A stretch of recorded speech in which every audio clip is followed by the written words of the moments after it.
वास्तव न्यूज में स्वागत है आपका। मैं हूं सरदार।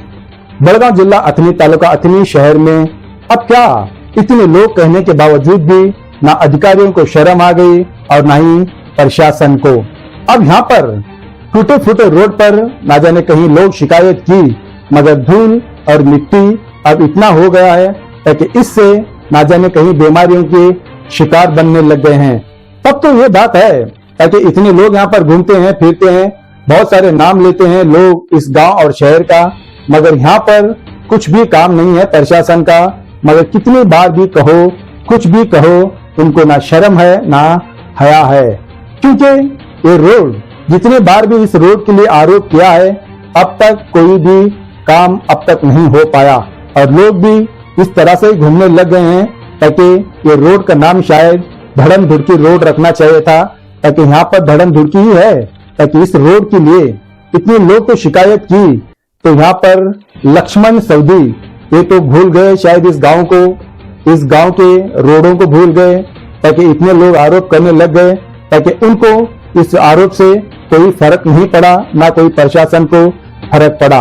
और जनता भी खामोश है, कुछ नहीं कहती, मगर कुछ लोग कहने वाले हैं, उनके कहने से लक्ष्मण सऊदी को कुछ फर्क नहीं पड़ता।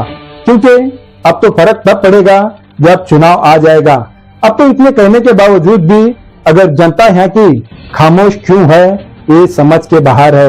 क्यों ना अगले चुनाव में जो नया एमएलए यहाँ का चुनाव में जीत के लाएंगे, या शहर ये सुधर जाएगा, नहीं सुधरेगा तो और सुधर जाना चाहता, मगर ऐसा ही सोच होने लग गई है ताकि आते दिनों में एक नया नेता यहाँ पर आ गया तो शायद इस रोड रास्ते जहां पर गंदगी है वो सब सुधर जाएगा।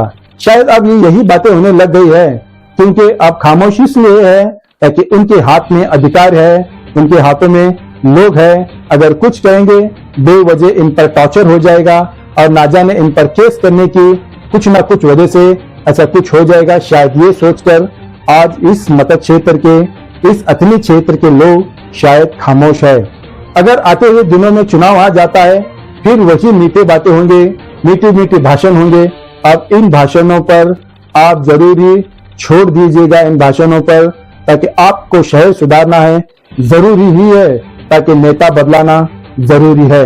ताकि आप सोचो, आपको कुछ होगा, एक मिसाल कहता हूं आपको कुछ हो गया तो एक डॉक्टर के पास आप जाते तो है, मगर वहां पर आपकी तबीयत ठीक नहीं हो गई तो क्या वही डॉक्टर के पास जाएंगे? बिल्कुल ही नहीं है। जब उस डॉक्टर के पास जब आपका इलाज नहीं होता, आप डॉक्टर बदलाना जरूरी पड़ता है। ताकि इसलिए जब इस क्षेत्र के, चाहे कारपोरेटर हो, चाहे कोई भी हो, चाहे एमएलए हो, आप इस क्षेत्र के लोगों के लिए, रोड रास्तों के लिए कभी ठीक नहीं करते, तो उस एमएलए हो या नेता हो, उसको बदलाना क्यों जरूरी नहीं पड़ेगा? जरूरी पड़ेगा। आप चाहेंगे तो एमएलए किसी चाहे व्यक्ति को बना सकते हैं, आप किसी चाहे व्यक्ति को जीरो भी बना सकते हैं, हीरो भी बना सकते हैं। आपका शहर सुधरना है तो। अब तो कुछ ही दिनों की बाकी बच गए हैं, यही साल 2 साल बच गए हैं। आप चुनाव तो आ जाएगा, फैसला जनता के हाथ में है।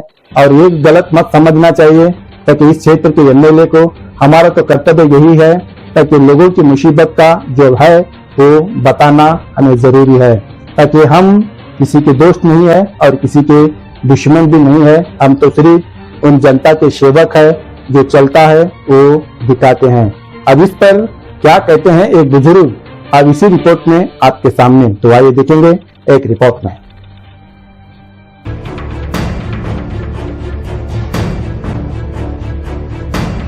ಬೆಳಗಾವಿ ಜಿಲ್ಲೆ ಅಥಣಿ ಪಟ್ಟಣದೊಳಗೆ ಸಿಟಿದಾಗೆಲ್ಲ ಏನು ಮುಖ್ಯ ರಸ್ತೆಗಳು ನಾವು ಬಸ್ ಸ್ಟ್ಯಾಂಡ್ ಆಗಲಿ ಅಥವಾ Ambedkar circle, bus stand road, ಆಮೇಲೆ ಹಲ್ಯಾಳ ಸರ್ಕಲ್, ಕೆಲವು ಮಹತ್ವದ ಏರಿಯಾಗಳದಾಗೆಲ್ಲ ಡಬರೆಗಳು ಬಿದ್ದಾವೆ. ರಸ್ತೆ ಡಬರೆ ಬಿದ್ದ ಎಲ್ಲ ಧೂಳುಮಯ ಆಗಿದೆ. ಧೂಳದಿಂದ ಆಜು ಬಾಜು ಅಂಗಡಿಗಳದಾಗೆಲ್ಲ ಧೂಳು ಹಾಕತೈತಿ, ಮತ್ತು ತಿನ್ನೋ ಪದಾರ್ಥಗಳ ಮೇಲೆಲ್ಲ ಧೂಳು ಕುಂಡಾಕತೈತಿ. ಕೆಲವು ಮಂದಿ ಅಡುಗೆ ಮಾಡ್ರೆ ಅಡುಗೆಗೆಲ್ಲ ಧೂಳು ಹೊಂಟೈತಿ. ಭಯಂಕರ ಪರಿಸ್ಥಿತಿ ಕೆಟ್ಟೈತಿ. ಅದಕ್ಕೆ ದಯಮಾಡಿ ಸಂಬಂಧಪಟ್ಟ ಇಲಾಖೆದವರು ಮತ್ತು ಜನಪ್ರತಿನಿಧಿಗಳು ಈ ಅಥಣಿ ಪಟ್ಟಣದೊಳಗಿನ ರಸ್ತೆ ಏನೈತಿ ಕೂಡಲೇ ದುರಸ್ತಿ ಮಾಡಬೇಕು. ಇದರಿಂದ ರೋಗ ರುಜಿನಗಳು ಹೆಚ್ಚಾಗೋ ಸಂಭವ ಐತಿ. ಅದಕ್ಕಂತ ಧೂಳದಾಗ ಮಂದಿ ಹೈರಾಣಾಗಿದ್ದಾರೆ. ಯಾವಾಗ ಗಾಡಿಗಳ ಡಬ್ರ್ಯಾದಾಗ ಸ್ಕಿಡ್ ಆಗ್ತಾವೆ, ಏನು ಅಪಾಯ ಆಗ್ತದೆ ಹೇಳಕ್ಕೆ ಕೊಡಲ್ಲ. ಅಪಾಯ ಆಗೋಕ್ಕಿಂತ ಮುಂಚೆ ಮುನ್ನೆಚ್ಚರಿಕೆವಾಗಿ ಸಂಬಂಧಪಟ್ಟ ಅಧಿಕಾರಿಗಳಲ್ಲಿ ರಸ್ತೆ ಕಡೆ ಗಮನ ಹರಿಸಬೇಕು ಮತ್ತು ಹೊಸ ರಸ್ತೆ ಮಾಡಬೇಕು ಅಥವಾ ಪ್ಯಾಚ್ ವರ್ಕ್ ಮಾಡಬೇಕು, ಜನರಿಗೆ ಅನುಕೂಲ ಮಾಡಿ ಧೂಳು ಆಗಬಾರ್ದಂಗೆ ನೋಡ್ಕೋಬೇಕು ಅಂತೇಳಿ ತಮ್ಮ ವಾಹಿನಿ ಮುಖಾಂತರ ಹೇಳಲಿಕ್ಕೆ ಇಷ್ಟಪಡ್ತೀನಿ. ಚಂದ್ರಕಾಂತ್ ಹುಕ್ಕೇರಿ, ಸಮಾಜ ಸೇವಕರು, ಚಿಕ್ಕೋಡಿ.